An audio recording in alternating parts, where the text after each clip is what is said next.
What is going on, everybody? Welcome into another wonderful episode of HBCU Huddle. I am CJ Hurt, joined alongside, of course, my main man, Mike Wallace. Mike, how's everything going? Everything's going great, man. We hit in the middle of the summer, going into July now. You know, a lot going on, man. There's a lot of great news, a lot of new developments to get to in this week's HBCU Huddle, man. A lot we've already done, a lot more to talk about, man. I can't wait to get started with this episode. Absolutely. We got a fun show for you today. As Mike discussed, some of this stuff we've already talked about, but it's finally coming to fruition, the Tennessee State hockey program. That was a big announcement made earlier this week. We'll talk about that. John Lewis has a stamp. We'll talk about that as well. We were both at the SWAC, the Memphis SWAC alumni picnic over the weekend. We got some footage from that, and we'll recap that event as well. And we have a wonderful culture maker. Nike has a new vice president with strong HBCU ties. Yeah. So we'll talk about that. But first, Mike, let's go all the way back to the beginning. Tennessee State, they made it official. They did the whole announcement, made the big shebang, had everybody kind of waiting on bated breath. We all knew what the announcement was going to be the night of the NHL draft. The NHL draft taking place in Nashville. Bridgestone Arena. At Bridgestone Arena. Tennessee State was like, well, hell, this is a perfect time to announce our plans for our hockey season, being club next year, and then hoping to make the jump to the NCAA in, I do believe, 2027. Mike, good move, bad move, great move for Tennessee State. What do you take away from all this hockey talk in the great state of Tennessee? In the great state of Tennessee, man, it's nothing but good at this point. Anytime when you can, have a merger between a professional organization like the NHL, and then, obviously the tweet is up there right now, months after collegiate hockey executive expressed a desire that the sport will be, adopted by HBCUs. One school is no longer reportedly, it's official now, making it a reality. So kudos to Tennessee State. Shout out to the NHL and Commissioner Gary Bettman for investing in HBCUs from that standpoint. But not just HBCUs, they're investing in local hockey, bringing hockey to college campuses around the South. Tennessee State is positioned right there, 4 miles away from the arena and where the Predators play. And, it's a good marriage. We've seen this type of thing happen. Now, how do you start it? No, you're not going to get HBCU black players all of a sudden signing up for scholarships to go play at Tennessee State. You got to grow the sport among our community and among this culture first and foremost by having it at the club level. Then you're going to have to recruit, because hockey is big up north for sure. I know a lot of African Americans that play hockey, guys from Michigan. I remember talking to Jason Richardson, man, former NBA player. He said his first love was hockey, but his feet grew too big. You can't find a pair of 17 skates, you know what I'm saying, growing up in Michigan, man. So, he got into basketball. But having said that, you take baby steps, you see what kind of interest there is, what kind of support. And when the NHL and the Predators are backing you, they want to see this succeed, and it's definitely going to succeed. I'm proud about it. I'm looking forward to seeing it grow. And we're seeing this type of trend grow among HBCUs as they get into sports that are sort of non-traditional for HBCU cultures. Saw with Fisk and the gymnastics team last season. Tennessee State, we talked about it in 2021 when they announced they were forming like some sort of panel on feasibility, how feasible this would be. And then 2022, they had the fundraising campaign in February with the Predators where they were trying to raise money for a new hockey program. It looks like it was successful. You brought up culturally, and I don't want to put words in your mouth. I'm assuming you mean black people, right? When we talk about culturally and trying initially, culturally is black, but also culturally is South. That is the one I want to focus on. That is it. When we look at the breakdown of where the hockey playing institutions in the NCAA are, D1, they're all up north. The furthest one is Alabama Huntsville. That one is in the South. You've got 3 in, what state is that, Mike? Nevada? Is that Colorado? 3 in Colorado. Whatever. I suck at geography. You got 3 in Colorado, and then you got 1 in Huntsville, Alabama, and that is it. And that's on the men's side. And I know that the Tennessee State's president mentioned we want to have a women's program after we get the men's program launched. Well, look at the women's side of it. There's nothing further south than, what's that, Illinois? And nothing further west than up there by the Dakotas. Yeah. Like, that's it. Yeah. So if you're going to have this program have it be successful. One in Missouri right there, it looks like. One in Missouri. Is it Missouri? Yeah, one in Missouri right there. And then everything else is north and northeast. Yeah. Like, that's it. Yeah. So that's the cultural part that's going to be tough to me. I would imagine for Tennessee State. You brought it up, Mike. Black people do a lot of different things. Some of them are the more traditional sports: football, basketball, track. Yeah. Some of them are the non-traditional sports: your hockeys, your gymnastics, your soccers, that sort of thing. So there is I would assume there's a solid pool of qualified young black people ready to compete at a high level collegiately in hockey.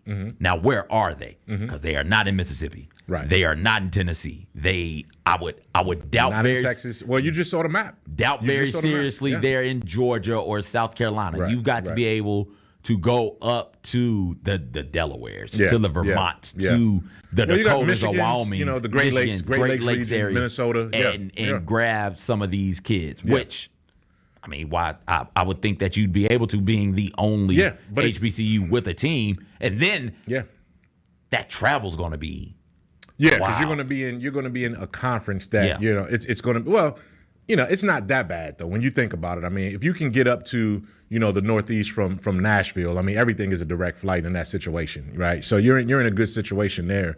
The issue is, are you going to be able to? If you're going to exclusively only recruit black players, that's going to be a challenge. So the initial 5-10 years, you may have to have a team that looks like a lot of our HBCU baseball programs, majority white players, you know what I mean, outside of the community, just to get it going. Because when you have the backing of the NHL, they're going to fund this. They're probably going to take some losses along the way. It's not going to be something that they're making money off of or anything like that from Tennessee State. But they're going to fund this for several years to make sure it's a success. And you got to love that. And like I said, shout out to Tennessee State, because now on both sides, they have partnerships with major professional sports organizations. They obviously play at Nissan Stadium. So they have that arrangement with the Tennessee Titans and the NFL to play their football games there. Eddie George already crosses over as a Tennessee Titans legend, coaching football at Tennessee State. So you have that marriage there. Now you look at the hockey program that's going to be built. And, all signs point to success. Would I have liked to have seen this? What I believe it will be more feasible if this were Delaware State and the Philadelphia Flyers having a merger like that? Yes. But at the end of the day, man, it's an excitement there. They did it around the draft. You had people in high places saluting this, and cool. Like I said, shout out to Tennessee State's administration for taking advantage of this, because we've seen this. We've seen this. And if you go and I read the AP story about it, Morgan State just started the first HBCU men's wrestling program, right? So we've seen that. We've seen this at Tennessee State. You talked about Fisk earlier with gymnastics. So you're seeing the first HBCU gymnastics program. And then in the Carolinas, North Carolina A&T, North Carolina Central, there's a consortium of HBCUs in North Carolina that have partnered with NASCAR. You know what I mean? For training in terms of how to work in that field as well, too. So you're seeing these mergers happen at HBCUs, and it's ultimately a good thing. I hope that they fund it appropriately, and there's no reason to doubt that they will, especially with the backing of the Predators and the NHL as a sport that is looking to grow its popularity and grow its fan base, trying to get in here. I was a kid. My dad was the first men's and women's soccer coach at Fisk. So I've seen how hard it is to build a program from scratch. Now, that was at Fisk. That was D3. I would assume that Tennessee State would be D1. They would shoot for that. But either way it goes, even if it's something like D3 or D2, which there's only one hockey. I didn't know this. There was only one hockey conference, D2. Either way it goes, that was just a little tidbit throw in there. But either way it goes, it's not going to be easy. There's going to be some work needed. I hope that they are going to fund it appropriately, and I think they are. And I believe they have the stomach and the heart for it. Should there be some type of setbacks, they'll be like, okay, setback, but we're not going to stop. We're going to keep going forward. And I look forward to seeing what they do. Yeah. I mean, it's like I said, that's why you have to start at the club level and you have to grow it. You know what I mean? We saw Steph Curry reach out and branch out to Howard when it comes to their men's and women's golf programs. He planted some seed money with his foundations and his organizations. And then 2 years later, Howard was winning MEAC titles in golf. So it doesn't take long, but obviously golf, you're talking about a handful of participants. In hockey, you have to have, 15, 20 people involved in it to have enough numbers. And so much goes into that. And it's expensive. So much goes where you getting equipment from, where are you going to practice at. As of right now, the report is that they're looking at trying to get Ford Ice in Bellevue in Nashville. They're trying to get there to get a facility, but you got to find a facility to practice. You got to find practice equipment. You got to find game equipment. Now, all of that is made so much easier by the folks over at Bridgestone Arena. They're right? giving away stuff every year because they have to upgrade their equipment and facilities. And so if they're on your side, seeding your program. They're going to make sure that you've got everything taken care of. And thankfully, there is more than one hockey rink in Nashville. So they'll be able to find somewhere to practice. It's just a matter of time, and then the club takes off. And like I said, in 2026, 2027, that season, Tennessee State really wants to be even at D1 even or at the club level, in the NCAA. Excuse me. The good thing about, because obviously, when you talk about major schools around the South, the SEC, it gets no bigger and richer than the SEC. The SEC doesn't even have Division I competing hockey teams. They do have club teams. So the theory is that Tennessee State will be competing against the regional bigger schools' club teams and then trying to grow it from there. They will have the seed money and the seed facilities and all of those things from the Predators. And it's going to be propped up to be successful. I have no doubt that this is the one thing I do have questions about is where are the players going to come from? If you can get the human capital, I don't have any question about the resources. The resources are there. Now you just got to grow the sport from an interest level and go from there. Absolutely. We'll stay in Nashville. We'll move a little bit further up Jefferson Street to my favorite part of Jefferson Street, where Fisk resides. All right. John Lewis got himself a stamp. How about it, Mike Wallace? For those of you who don't know or may have forgotten, John Lewis, really instrumental in getting and organizing the March on Washington, instrumental in starting the Nashville sit-ins. He was chairman of the SNCC. SNCC. Like he's big time in the civil rights game. And on top of all of that, he served as a representative of Nashville for many years. Gets acknowledged, gets honored with a stamp. I'm going to the post office. We just got paid. I'm going to the post office today, baby. I got to get my John Lewis stamps. There you go, man. And that's an old school thing right there. Who antiquated going to get stamps at the post office. Yeah, I'm trying to think of how many stamps I have. Mail, right? Yeah. No, I just grabbed the stamps. I just as a collector's item. The Black History stamps. I have those. I do too. Yeah. I'll tell you what. I'll post a picture on social media. I'll show you the stamps that I have so far. And to the best of my knowledge, this is the newest one. The one I don't think a new one has come out for a couple of months now, at least. Yeah. It's been. And this is a good time and a good place and a good person to honor. Obviously, we lost Congressman Lewis a couple of years back during the pandemic. But he was instrumental in he almost lost his life in his early 20s.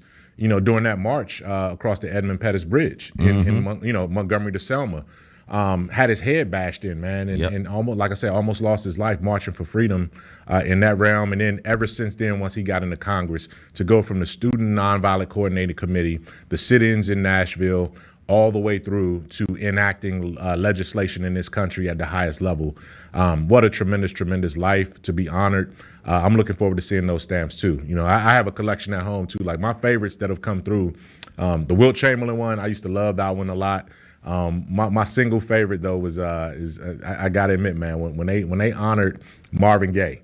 Yeah, and Marvin Gaye had his stamps. I've got the Marvin Gaye. I think I got Marvin Gaye, Arthur Ashe, and I got a couple more. Yeah. So it's all good with that, man. And kudos, man. And I'm looking forward to seeing that too. Absolutely. We'll have more on the other side. You're listening to HBCU Huddle on the Grind City Media app and Grind City Media's YouTube channel. Desmond Bain took a big step forward this year. He was always a guy who you knew could shoot the ball. And when he started the playmaking, playing on the ball, taking guys off the dribble, we started seeing that he's a much more dynamic player than we thought. Hey, Grizzlies fans, be sure to tune in to Grizbeat, where the panel and I break down all things Grizzlies and take a look at the rest of the NBA as well. The show is live every Wednesday, 2 p.m. on YouTube at Grind City Media and the official Grind City Media app. The summer concert experience of a lifetime. My name is Erica Badu. With the Grammy Award-winning Erica Badu. Erica Badu, like you've never seen her before.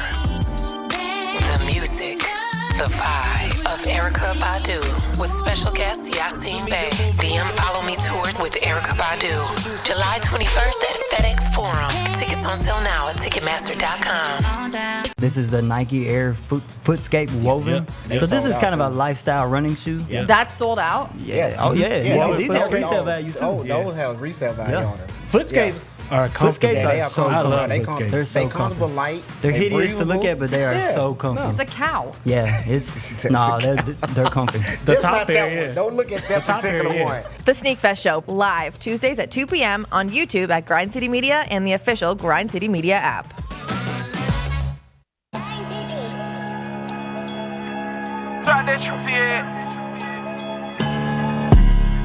Yeah, hold up, park the Rose truck. Why not pull up Lambo car and pop it with the doors up? This got colossal, I got models trying to pay me to tell her the price then went up. It's gonna cost more than the buck. Know that shit gonna be high, it got my name on this chronic. Driving slow now, but this car goes 0 to 60 if I punch it. She wake up and munch it, let me put.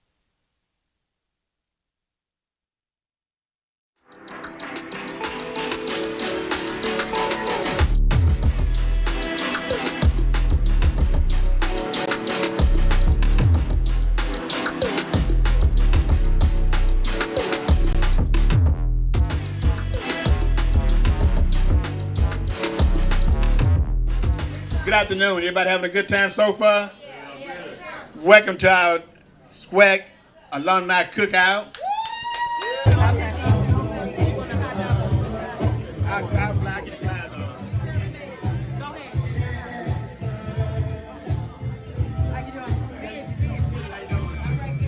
I think, like everyone has already said previously, unity. This event brings everybody together. I guess back in the day, who would have thought Jackson State would be teaming up with FAMU? We'll be sitting at the table with Alcorn, chilling with UAPB. Like it's just a family event here in Memphis. In spite of what has gone on in the past, and of course COVID, this is an opportunity for us to kind of be together and gather as a family.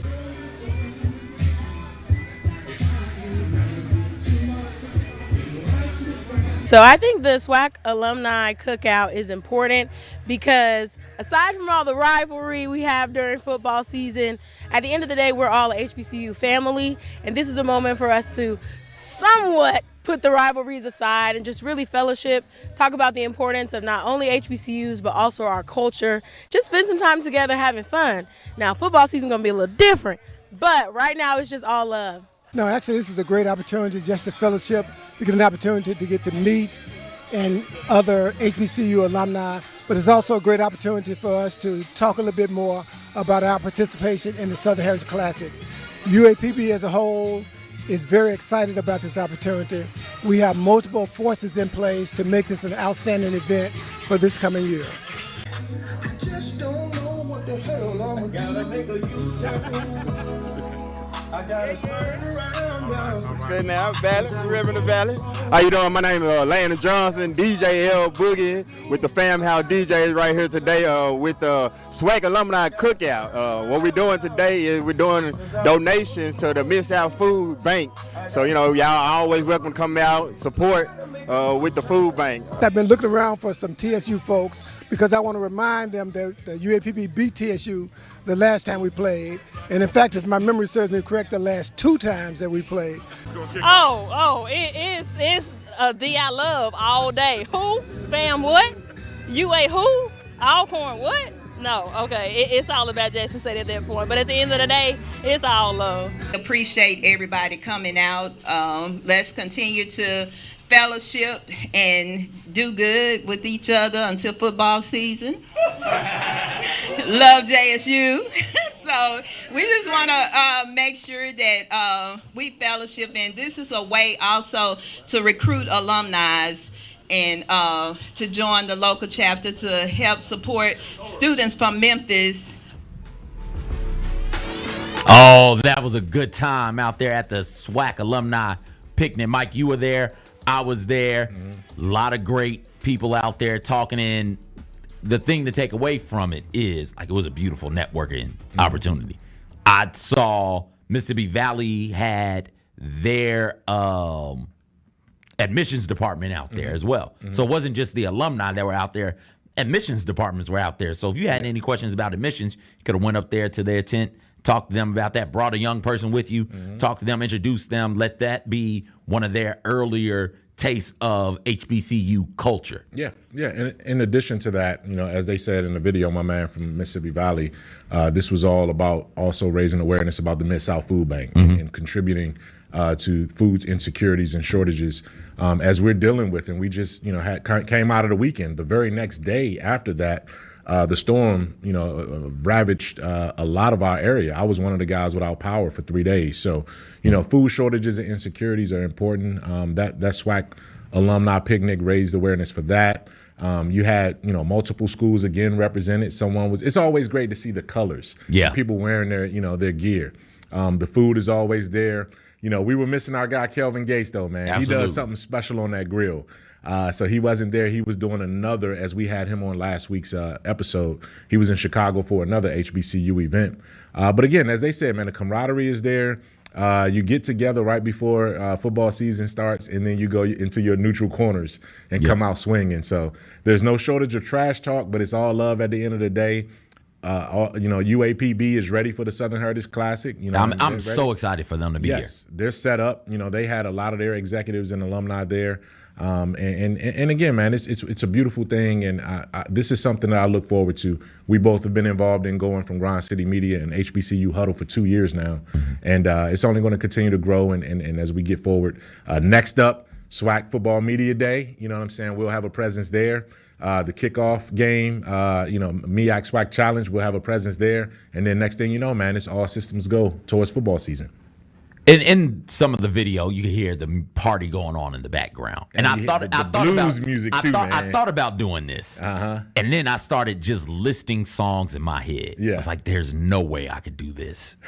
A pick six about cookout songs, just songs to play at the cookout. Six. Only I Want to Be With You, Bootsy Collins, and. Last $2 are absolutely up there, and we heard both of those. Last $2, and I was like, "Oh my gosh!" Yeah. Because I sat down and said, "Okay." Usually when I come up with the pick six or some of these ideas where it's okay, you can only select 5 or 6 of only a handful. It is okay. Sit down, and in 2 minutes, if you can get around 10 or 12, go ahead and go with it. Now, if in 2 minutes you can't do that, okay, that might be too niche a thing to do. And on the flip side, if in 2 to 3 minutes, you can give me 50. Don't do it at all. You can't because it's way too many. If you're just gonna leave, but see, you got to go which genre though. No, I was gonna go genreless. You were gonna go multi-genre, like across the board. Just across the board. Oh, there's no way. No, there's not. It's 40 so maybe, you can start with. Maybe we do it the way you're saying it. We'll do next episode, whenever that is. We do a pick six. They went straight blues. That was blues. That was blues. That was my people. Nothing like listening to some Johnny Taylor on the porch. I didn't start listening to Johnny Taylor till I owned the porch.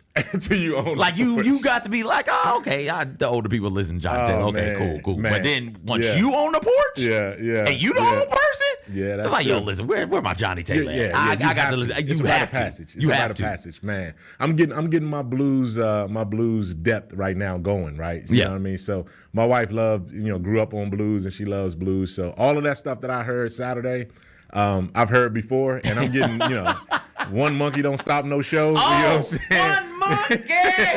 That's my joint. Don't stop no show. Yeah, Come that's on. what I'm saying. So I see the extent of my blues growing up in D.C. Man, was Bobby Womack. You know what I'm saying? Oh, Bobby. That was my guy. But it goes much deeper down here. Like, I didn't even know you had, like, young blues guys. Yeah. Like, there's a generation of, like, 30-year-old blues singers. I thought you had to be 62. You know what I'm saying? With a bottle of Johnny Walker, you know what I'm saying, to even start doing the blues. But I guess I'm wrong, man. So I'm looking forward to that pick six. That's going to be a good one. That's going to be all right. So we'll figure out the pick six. Somebody pick blues, somebody pick R&B, somebody do, like, rap, hip-hop. We'll figure out how to bring do it that all together. But yeah, so it was a great time, and it's something so much. I'm graduated from Tuskegee. I was out there in my Tuskegee colors, and we went and sat down, and we didn't know anybody who was there, and we just kind of sat down, and we were going to talk, and then get up. I was going to get up and make my rounds, and before I could get up, somebody just came up to me like, hey, why y'all here? We're here for the swag. Y'all know somebody here? Like, no, we don't know nobody. No, ma'am. Okay, go get y'all food and take some food to go. Get y'all some waters. It's hot. And just like, okay. That's it. Forced us to take food to go. That's what like, you got to do. Hey, all right. You remember Poetic Justice, man? That scene when Tupac and Janet Jackson and then Regina King, they all rolled up on that family reunion. Yep. And hey, somebody gonna be named Cousin Pam. somebody at every one of those gatherings is a Johnny and a Pam and a. I mean, you could just go Richard. There's always a Richard. You know what I'm saying? And so you know there's gonna be somebody you can roll up with and be like, hey, yeah, I'm Bebe's nephew. You know what I'm saying? I want I'm Keisha's nephew. You know Malcolm. See, Malcolm might be too formal of a name. You got to come a little more like Malcolm. Man. You know Man, though. Yeah, come with a Come with a nickname. Come with a nickname. Go with the nickname. You're right, because we had the family reunion. You don't be calling Malcolm. That's his government name. You don't call Jamal. That's Man. That's Pookie. Hey, get Skeeter. Skeeter. Go, where's Skeeter at? Where's Junebug, yo? Junebug up in here, man. Junebug in here yet? We got a weenie in my family. Because she was born and they said she looked like a weenie dog. So they just called her Weenie. Wow, that's my aunt. And then we got a Jimmy Ray, who we call Jimma Ray. Jim or Ray. Or Ray. So I didn't realize this as a kid. I just always called him Uncle Jimma Ray. I thought his name was Jimma Ray. No, it's Jim or Ray. You can call him Jim, or you can call him Ray, or you can just combine it all and call him Jim or Ray. So Jimma Ray. That's kind of dangerous though. That's one of them. That's one of them, man. Hey, do we know who his daddy is? Is it Jim or Ray? Which one is his daddy, man? His daddy is Pig. His daddy Pig. Hey, we getting into another pick six category with that, man. The pick six of nicknames at the Black Family Reunion HBCU Culture Picnic, man. What would that? There's always got. Number one ranked is going to be a junior. There's a junior everywhere. Close to junior. Mm-hmm. There is a black or blue. Yeah, black. Somebody is black or somebody is blue. Yeah. Well, y'all seen black yet? Black blue here yet? Blue. Hey, Blue, come over here. They both dark skin. Yep. Right? Oh, yep. So he's so black, he's blue, right? Yeah, so black, he's blue. So that one's dark and black. That one's dark and blue. Black and blue is up there. Yeah, blue, junior. Yeah. Anything with an Eda at the end of it. That's Rita, true. Quita. Yeah. Skeeter. Yeah. Throw that in there. Man, yeah. So yeah, we got a whole season of pick sixes coming. We just previewing them, man. What else we got to get to? Let's go to the culture maker before we get out of here. Nike's got a new vice president. G. Scott Uzzell named new vice president for Nike. FAMU class of 1988. Mike, what does this say about the culture to have an HBCU grad in charge of, or near the top of, one step away from being completely in charge of one of the biggest brands in American fashion today? Yeah, I mean, you see his resume, a little bit of his highlights right there. FAMU board member, former CEO of Converse, VP News Business Development of Coca-Cola. So he's already brand oriented right there. And Converse and Nike, Nike absorbed Converse. So he was already internal and in-house and just kept climbing the ranks right there. So it's something that to be proud of. FAMU is there. They have one of the best business schools, bar none, not HBCU, but just bar none in the industry when it comes to that. So to have him working with that business school, man, if you are interested in any walk, any form, And we started off by talking about hockey. If you're even interested in learning what it takes to, because they're going to need trainers, they're going to need different. So from that all the way to FAMU and having, one of their own at the top of Nike, man, that says a whole lot. And shout out to Mr. Uzel there. And it's going to be, it's a definite transition, but one that you should be proud of. And, obviously he's going to reach back to FAMU and continue that pipeline. Absolutely. It's going to be great. I love that as well. We got to get out of here though, Mike. Yeah. We got a little hiatus. We're going to take a couple weeks off, and then we'll get back to it maybe the week before the SWAC Media Day, and then, of course, we'll have SWAC Media Day for you. So don't worry about it. If you don't know when we're on, just subscribe, and you'll get the notification. Subscribe, hit the notification alert. You'll get the notification when we come back. That'll do it. Mike, what was your nickname? Mike. There's a John, a Ray, or Mike. You gotta double it up. Double it up for some reason. Double it up, man. Yeah, I was Mike, man. Mike. I'm Junebug, baby. We out.